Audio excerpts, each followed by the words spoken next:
Misteri hilangnya Wiji Tukul. Tahun 1998 adalah tahun penuh gejolak di Indonesia. Pada tahun ini terjadi kerusuhan yang menyebabkan berakhirnya masa Orde Baru dan lahirnya masa reformasi. Kerusuhan ini diawali oleh krisis finansial Asia. Masyarakat lalu melakukan demonstrasi kepada rezim Orde Baru. Selain itu, kerusuhan juga dipicu oleh tragedi Trisakti di mana 4 mahasiswa Universitas Trisakti ditembak dan terbunuh dalam demonstrasi. Hal inilah yang mengakibatkan penurunan jabatan Presiden Soeharto serta pelantikan B.J. Habibie. Dalam peristiwa ini, terdapat 13 orang aktivis yang dinyatakan hilang dan tidak diketahui keberadaannya hingga saat ini. Salah satu orang yang hilang dalam peristiwa ini adalah Wiji Tukul, salah seorang aktivis sekaligus penyair. Ada 3 sajak tukul yang populer dan menjadi sajak wajib dalam aksi-aksi massa, yaitu peringatan, sajak suara, serta bunga dan tembok. Wiji Tukul lahir pada tanggal 26 Agustus 1963 di pinggiran kota Solo, Jawa Tengah dengan nama asli Wiji Widodo. Ia adalah penyair dan aktivis hak asasi manusia berkebangsaan Indonesia. Tukul merupakan salah satu tokoh yang ikut melawan rezim Orde Baru. Namun Tukul dinyatakan hilang dan tidak diketahui keberadaannya sampai sekarang. Kemudian muncul dugaan bahwa Tukul diculik oleh militer bersama beberapa aktivis lainnya pada kerusuhan tahun 1998. Wiji Tukul lahir dari keluarga miskin. Ayahnya adalah tukang becak sedangkan ibunya mengatur urusan rumah tangga. Tukul sempat merasakan bangku sekolah menengah karawitan Indonesia jurusan tari, namun hanya sampai kelas 2. Sebagai anak sulung, ia memilih untuk mengalah agar biaya sekolah diberikan kepada adik-adiknya. Setiap sore Tukul menjalani pekerjaan sebagai calo tiket bioskop. Terkadang ia juga ikut menjual mainan anak-anak di acara-acara seperti Sekaten, Malaman Sriwedari, maupun bulan Ramadan. Seolah mengikut namanya yang berarti, benih yang tumbuh, jiwanya selalu tergugah menyuarakan perlakuan yang tidak adil. Kondisi sosial melahirkan karya Tukul bernada suasana emosional yang kompleks. Campuran antara kebahagiaan dan kegetiran, rasa harus sekaligus protes kuat, perlawanan rakyat kecil, pemberontakan, dan keberanian. Tukul menjadi bagian dari masyarakat bawah yang suaranya hanya dibutuhkan saat perayaan pemilu saja. Ia tumbuh dalam didikan sastra dan budaya secara otodidak dan mandiri. Hobi membaca buku dan berpuisi sudah muncul saat duduk di SD Canisius Sorogenen Solo. Di Sapendida, Solo, ia bergabung dalam grup teater dan aktif menghadiri diskusi dan pergelaran seni. Antara aksi dan puisi, nama Wiji Tukul mulai populer sebagai penyair dan seniman, seiring munculnya dilema berupa pilihan dan resiko-resiko. Puisi-puisinya mulai menyebar di berbagai majalah dan koran dalam dan luar negeri, diundang ke berbagai kampus di Jawa Tengah dan Yogyakarta, juga ke Australia. Pertama kali ia sadar bahwa karya sastra bisa membuat cemas pemerintah adalah saat diundang membaca puisi pada perayaan 17 Agustus 1982. Ia menyindir kemerdekaan yang hanya dinikmati segelintir orang, yang akhirnya mitos belaka. Puisi yang berjudul Kemerdekaan ini hanya beberapa kata namun bermakna dalam. Puisi itu berbunyi, kemerdekaan adalah nasi, dimakan jadi tai.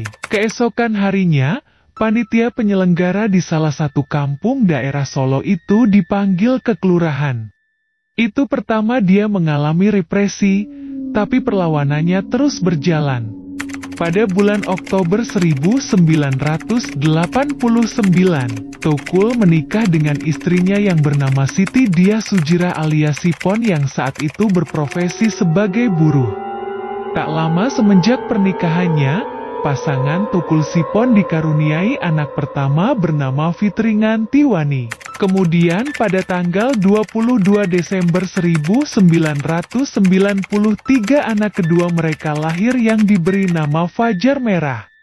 Pada tahun 1991 ia memperoleh hadiah sastra Wartime Encourage Award. Tukul adalah seniman pertama bersama Rendra yang memperoleh penghargaan sejak yayasan itu didirikan untuk menghormati sosiolog dan ilmuwan Belanda W.F. Wertheim. Ia terjun dalam aksi demonstrasi dan solider dengan penderitaan rakyat yang diperlakukan tidak semena-mena. Dikatakannya sebagai panggilan hidupnya. Beberapa tahun kemudian, Tukul terlibat dalam advokasi kaum miskin dan buruh perkotaan. Ia menjadi pimpinan jaringan kerja kesenian rakyat, Jaker. Ini organisasi yang bergerak melawan pemerintahan represif Orde Baru melalui jalur kesenian rakyat. Pada 22 Juli 1996, Tukul berangkat ke Jakarta. Ia juga menggabungkan Jaker dengan beberapa organisasi lain, embrio Partai Rakyat Demokratik, PRD.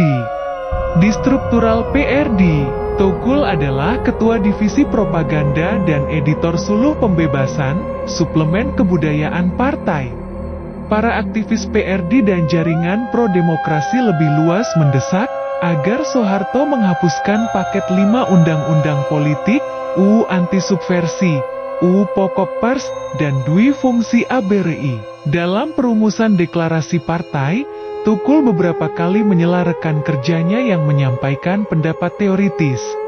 Saat itu mata kanan dan kantung matanya masih terluka dan hampir buta akibat poporan senjata tentara kala memimpin pemogokan buruh Pite Sritek Sukoharjo, Jawa Tengah, akhir tahun 1995.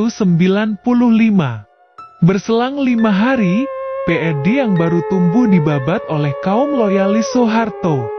Pada 27 Juli 1996, kelompok pro-Soeharto menyerang kantor pusat Partai Demokrasi Indonesia di Bilangan Diponegoro, Jakarta Pusat.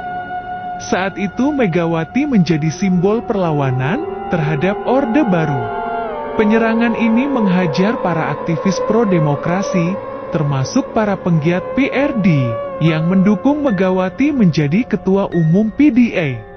Kubu PDA boneka Soeharto berupaya menggagalkan rencana tersebut dan merebut kantor partai. Peristiwa ini dikenal dengan Kuda Tuli, akronim Kerusuhan 27 Juli. Komisi Nasional untuk Hak Asasi Manusia menyatakan kerusuhan itu mengakibatkan 5 orang tewas, 149 orang luka, dan 23 orang hilang.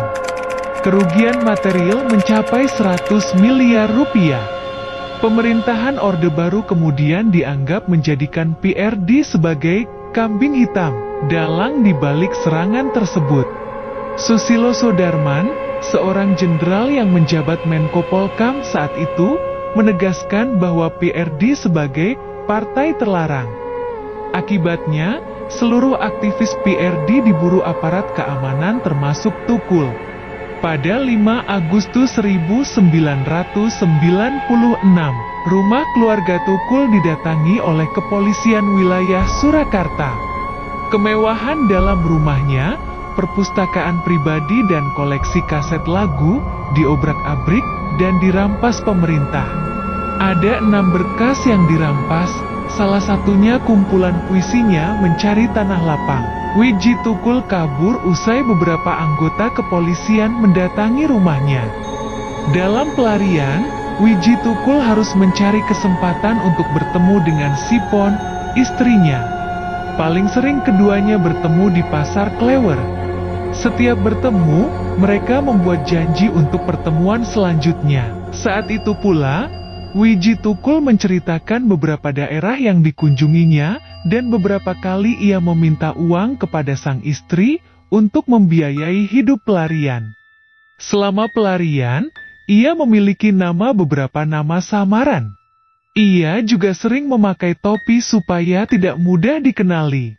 Selain itu, Wijitukul juga sering menggunakan jaket saat keluar rumah untuk menyamarkan badannya yang kerempeng. Kejaran kaum mata-mata yang menyebar di bawah kekuasaan Soeharto, juga para serdadu tim Mawar, mengharuskan Tukul berpindah-pindah tempat persembunyian. Setelah disembunyikan Martin, rekannya di Pontianak, Tukul kembali ke Jakarta. Pada tahun 1998, Wijitukul menghilang. Hilangnya Wijitukul secara resmi diumumkan oleh Komisi untuk Orang Hilang dan Korban Tindak Kekerasan, Kontras, pada 2000. Kontras menyatakan hilangnya Wijitukul sekitar tahun 1998 karena diduga berkaitan dengan aktivitas politik yang dilakukan oleh Wijitukul sendiri. Saat itu bertepatan dengan peningkatan operasi represif rezim Orde Baru, dalam upaya pembersihan aktivitas politik yang berlawanan dengan Orde Baru. Sejak dinyatakan hilang, sampai saat ini keberadaannya Wijitukul masih menjadi misteri, apakah ia masih hidup atau sudah tiada. Semoga tidak ada lagi kerusuhan yang memecah belah Indonesia, seperti peristiwa-peristiwa lampau di Indonesia. Di mana-mana moncong senjata, berdiri gagah kong kali kong dengan kaum cukong. Di desa-desa rakyat tidak menjual tanah, tapi dengan harga